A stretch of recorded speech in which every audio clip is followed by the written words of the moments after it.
Choosing a player of the tournament so far has not been easy at this fantastic World Cup, but mine has absolutely everything.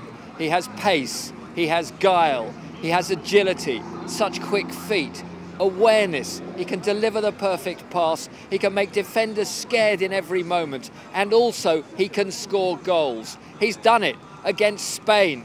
He's managed to create against Chile. He scored when it mattered against Australia. And my word, Mexico, watch out. There's one man for me who's head and shoulders above the rest, and that's Ian Robin. He's my man so far. I do. I'm Ian Danter, talkSPORT's England correspondent. My player of the tournament? Well, he won't be an England player, so let's just cross all those off the list straight away.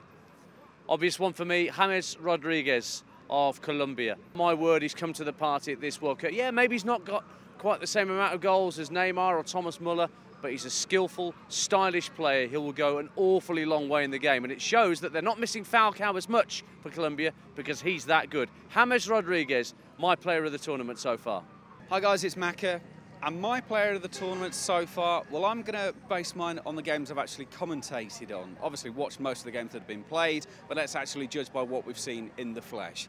And there's no doubt the team that I've seen so far that have impressed me the most have been Chile. So I'm going to pick someone from their team. And my man is going to be Alexis Sanchez.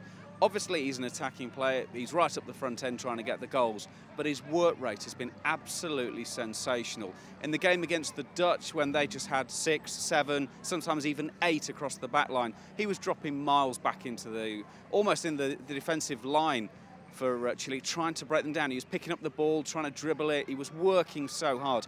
It was all in vain, as it turned out. They weren't able to win the game and therefore finish top of the group. But his work rate's been sensational. That's why he's at Barcelona. But for how much longer? I imagine his performances this tournament have alerted an awful lot of people to his talents and the fact that he could be available. What a time to play as well as he has. Alexis Sanchez, for me, man of the tournament so far.